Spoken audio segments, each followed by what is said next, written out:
Hello everyone, welcome back to my channel. आए आज के न्यू वर्ड सीखते हैं।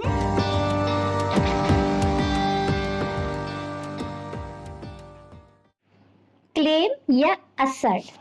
क्लेम या असर्ट का क्या मतलब होता है कि किसी चीज का हम दावा करते हैं, जोर देकर कहते हैं, तो उसके लिए हम क्लेम या असर्ट यूज करते हैं। ठीक है, जैसे I assert that I made a mistake. मैं जोर देकर कहती हूँ, मैं दावा करती हूँ, हाँ मैंने गलती की है। I assert that I made a mistake. Okay, next is if you have return your product. हम कोई भी चीज ऑनलाइन मंगाते हैं, जब हम उसे रिटर्न करते हैं तो रिफंड के लिए बोलते हैं ना कि हमें रिफंड चाहिए, उसका वापस पैसे चाहिए। If you have return your product, अगर आपने अपना प्रोडक्ट वापस कर दिया है, you can claim a refund. आप कह सकते हैं, दावा कर सकते हैं कि आप मेरे पैसे वापस करिए। ठीक है, हुज पेन इज इट या हुज पेन इज दिस, ये पेन किसका है। If no one assert it, अगर कोई नहीं कहता, कोई जोर देकर नहीं कहता, कोई दावा नहीं करता कि ये पेन किसका है, मैं इसे रख रही हूँ, I am keeping it. Is it clear. तो असर्ट का मतलब क्या है या क्लेम का क्या मतलब है कि दावा देकर कहना, जोर देकर किसी चीज के लिए आप बोल रहे हैं, तो आप क्या यूज करते हैं, असर्ट या क्लेम। ठीक है, जैसे हम इंश्योरेंस कराते हैं उसका भी हम क्लेम करते हैं ना। कॉज, कारण, CAUSE। कॉज मीन्स क्या होता है, कारण या वजह किसी भी चीज की। आप पूछे what is the cause of today's holiday, आज की छुट्टी की क्या वजह है, तो वजह के लिए, कारण के लिए, रीजन के लिए आप कॉज यूज करते हैं। CAUSE, cause. कॉज वजह या कारण, रीजन। नेक्स्ट देखिए, you are the cause of all the problems. कहते हैं ना, तुम सारी बुराइयों की जड़ हो। तुम, ठीक है, जड़ हो मतलब तुम सारी बुराइयों की वजह हो। तो किस तरह आप कहेंगे, you are the cause of all the problems. Tell me the cause to punish me.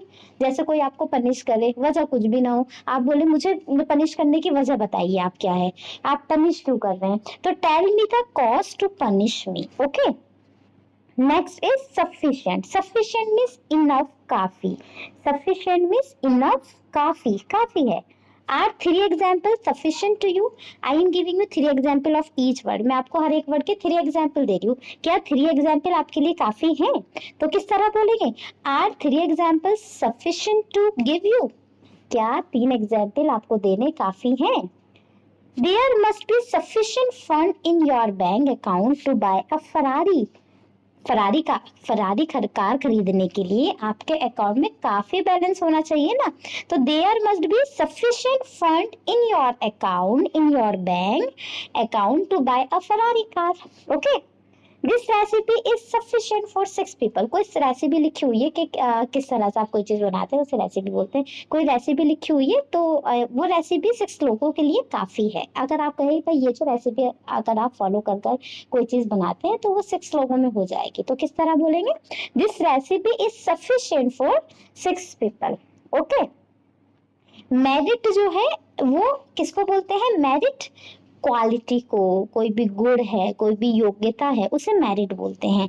Demerit किसे बोलते हैं, अवगुण मीन्स कमियां, खामियां, उसे डीमेरिट बोलते हैं। मेरिट योग्यता मीन्स क्वालिटी और डीमेरिट आपकी हो गई कमियां। Okay, disabilities. There are both merits and demerits of mobile phone. आप सबको पता है मोबाइल फोन की कमियां भी है, मोबाइल फोन की खूबियां भी है। सभी चीजें वो हमारे ऊपर डिपेंड करता है हम कैसे यूज करते हैं। तो there are both merits and demerits of mobile phone. Mobile phones की गुण भी है और अवगुण भी है, वो हमारे ऊपर डिपेंड करता है हम कैसे यूज करते हैं।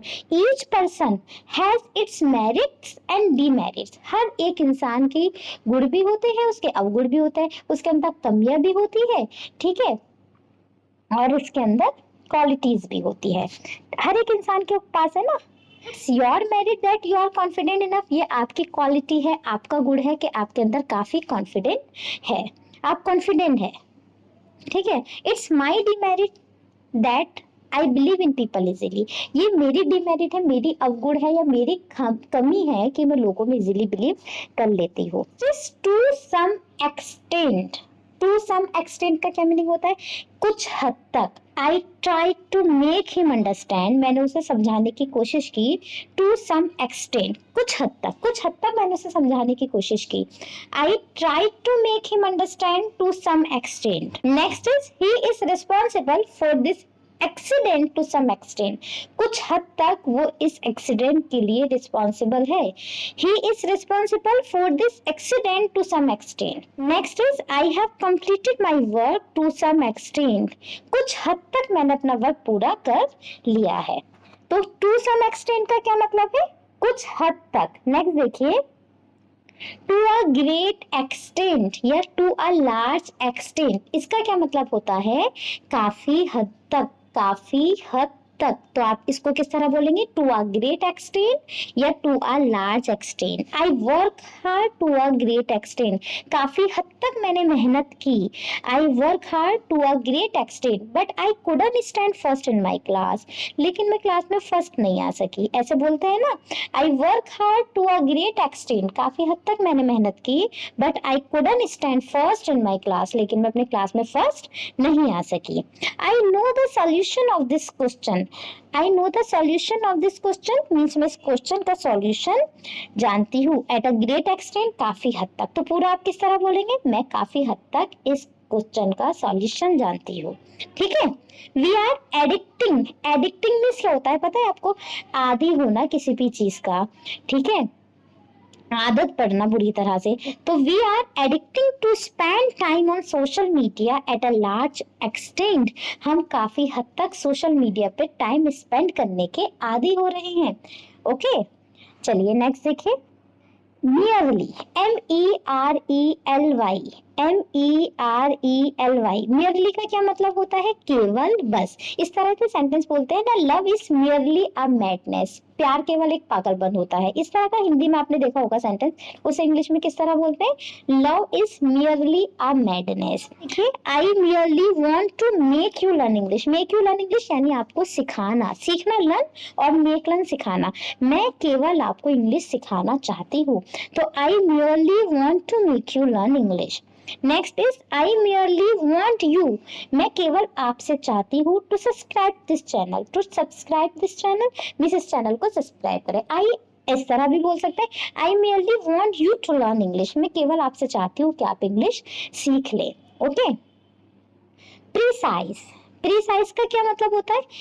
एकदम परफेक्ट, बिल्कुल क्लियर, स्पष्ट. तो आप क्या कहेंगे? Precise, precise. The police caught the thief at the precise moment, तो इसका क्या मतलब है? कैच, पकड़ना, और कैच की सेकंड फॉर्म होती है कॉट. पुलिस ने चोर को पकड़ा एट द प्रीसाइज मोमेंट, बिल्कुल परफेक्ट मोमेंट पर, बिल्कुल परफेक्ट टाइम पर. तो आप क्या कहेंगे? The police caught the thief at the precise moment. Next is, I am giving you the precise sentence, मैं आपको बिल्कुल परफेक्ट सेंटेंसेस दे रही हूँ. ऑफ दीज वर्ड, इन वर्ड्स के मैं आपको बिल्कुल परफेक्ट सेंटेंसेस दे रही हूँ. This is the precise channel to enhance yourself, ये एक ऐसा चैनल है जिससे आप अपने आप को सुधार सकते हैं, अपनी वोकैबुलरी एनहेंस कर सकते हैं. Okay. Next is consequence. Consequence का क्या मतलब होता है?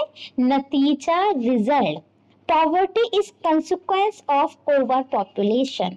ओवर पॉपुलेशन, जो पॉपुलेशन बढ़ रही है, लोगों की संख्या बढ़ रही है, उसका नतीजा क्या निकल रहा है? पॉवर्टी. पॉवर्टी उसकी वजह से हो रही है, तो ओवर पॉपुलेशन का नतीजा है. ठीक है ना.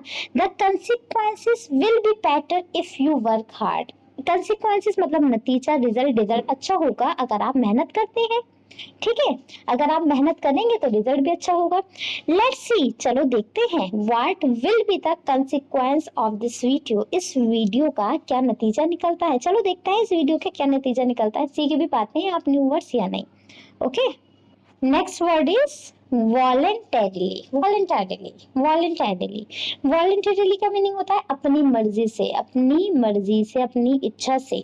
I am making videos for you, मैं आपके लिए वीडियोस बना रही हूँ वॉलेंटरीली, अपनी मर्जी से. ठीक है, किसी की कोई जोर जबरदस्ती नहीं है. I am making videos for you voluntarily, मैं अपनी मर्जी से आपके लिए वीडियो बना रही हूँ. You can share this video with all voluntarily, आप अपनी मर्जी से इस वीडियो को सबके साथ शेयर कर सकते हैं. ठीक है. ही voluntarily surrendered to the police, उसने अपने आप को अपनी मर्जी से पुलिस के हवाले कर दिया, पुलिस के. ठीक है. Next is recommend. रिकमेंड का क्या मतलब होता है? सलाह देना, सिफारिश करना। Who recommended you to this institute? मैं आपसे पूछूं भाई, आपको इस इंस्टीट्यूट के लिए किसने सलाह दी, किसने बताया? तो किस तरह से पूछा जाएगा? Who recommended you to this institute, okay, या for this institute also you can write. Will you recommend anyone to join this institute? क्या आप किसी को रिकमेंड करेंगे कि वो इस इंस्टीट्यूट को ज्वाइन करे? पूछते हैं ना कि आप किसी को रिकमेंड करेंगे कि वो ये स्कूल ज्वाइन करे, ये स्कूल ज्वाइन करे, या इंस्टीट्यूट ज्वाइन करे, या कॉलेज ज्वाइन करे। तो इस तरह का सेंटेंस आप किस तरह बोलते हैं? Will you recommend anyone to join this institute? Okay, my doctor recommends me to take rest. मेरे डॉक्टर मुझसे कहते हैं, मेरे डॉक्टर मुझे आराम करने की सलाह देते हैं, ठीक है। तो रिकमेंड में सलाह देना, सिफारिश करना, तो उसके लिए रिकमेंड यूज होता है। Next is exciting. Exciting means दिलचस्प, जो दिल को बहुत अच्छा लगता है उसे एक्साइटिंग बोलते हैं। जिसको देखकर आप बहुत एक्साइटेड होते हैं तो उसके लिए आप एक्साइटिंग यूज करते हैं उस पर्टिकुलर चीज के लिए। तो दिस वीडियो इज एक्साइटिंग और नॉट? क्या ये दिलचस्प लग रही है आपको वीडियो या नहीं?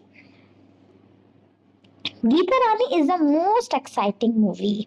गीता रानी देखिए आपने, बहुत अच्छी मूवी है, दिलचस्प है एकदम। तो Geeta Rani is the most exciting movie. Cricket is an exciting game. Cricket भी बहुत दिलचस्प गेम है, तो किस तरह आप कहेंगे? Cricket is an exciting game, okay. Next मैंने आपको वर्ड दिया है आउटरेंज। आउटरेंज मीन्स पीछे छोड़ना, यानी आप आगे निकल रहे हैं, पीछे छोड़ रहे हैं किसी दूसरे वाले को, तो उसके लिए आप क्या यूज करते हैं? Out range. Out range. If you watch a video daily, if you take your class daily, you can out range others. अगर आप डेली वीडियो देखते हैं तो आप दूसरों को पीछे छोड़ सकते हैं, आप आगे निकल सकते हैं ना, ठीक है। You will have to work smartly if you want to outrage your classmate. अगर आप अपने क्लासमेट को पीछे छोड़ना चाहते हैं, आप आगे निकलना चाहते हैं, तो आपको स्मार्टली वर्क करना पड़ेगा। Yes, I outrange him in studies. जैसे आप बोलते हैं ना, मैंने उसे पढ़ाई में पीछे छोड़ दिया, मैं आगे निकल गया, तो आप कैसे बोलेंगे? आई outrange him in studies, okay. अब इन दोनों को और देखिए आप, इन दोनों का क्या मतलब है? देखिए, ईच अदर और वन अनदर। ईच अदर भी एक दूसरे के लिए यूज होता है, वन अनदर भी एक दूसरे के लिए यूज होता है। जब हम दो लोगों की बात करते हैं तो हम ईच अदर का यूज करते हैं। जब दो से ज्यादा की बात होती है तो वन अनदर का यूज होता है। ईच अदर दो लोगों के लिए, और दो से ज्यादा लोगों की बात होती है तो वन अनदर यूज होता है। जैसे मैं कहूँ, देव और दक्ष की बात चल रही है, Dev and Daksh are very fond of each other. Dev और दक्ष जो है वो एक दूसरे के बहुत शौकीन है, बहुत अच्छे लगते हैं, वो एक दूसरे में बड़े घुल मिल के रहते हैं। एक तरह से आप ऐसे कहें ना, एक दूसरे के बड़े शौकीन है, तो आप कैसे कहेंगे? फॉन्ड ऑफ, शौकीन होना होता है। तो Dev and Daksh are very fond of each other. दो लोगों की बात है ना, इसलिए क्या आया है? ईच अदर आया है। अगर दो से ज्यादा की बात हो तो वहां वन अनदर आएगा। जैसे मान लीजिए एक ही नाम और ऐड कर दे इसमें, Dev, Akshit and Daksh are very fond of. अब 3 लोग होगा ना, तो यहाँ आएगा फिर वन अनदर। अब हेल्प ईच अदर, एक दूसरे की मदद करिए। 2 लोग हैं, आप उनसे कह रहे हैं एक दूसरे की मदद करिए, तो आप क्या कहेंगे? Help each other. अब बहुत सारे लोग बैठे हुए हैं, आप उनसे कह रहे हैं एक दूसरे की मदद करिए, तो आप तब क्या कहेंगे? Help one another. अब जैसे ही ये है दे, एक से ज्यादा लोग हैं, तो आप क्या कहेंगे यहाँ पर? दे हेल्प वन अनदर, यानी उन लोगों, वो लोग एक दूसरे की मदद करते हैं। They help one another. एक से ज्यादा अगर लोग हैं तो वन अनदर आएगा। जैसे kindly share this video with one another. इस वीडियो को एक दूसरे के साथ शेयर करिए, मतलब एक दूसरे के साथ बहुत सारे लोग हो गए ना, और सबके साथ आपको शेयर करनी है, एक से ज्यादा लोग हैं, तो आप क्या कहेंगे? One another. Kindly share this video with one another. तो फिर देर किस बात की है, इसे सब लोगों के साथ शेयर कर दीजिए। अगर आपको अच्छी लगी है तो लाइक भी कर दीजिए, कमेंट ज़रूर कर दीजिएगा please. Thank you so much.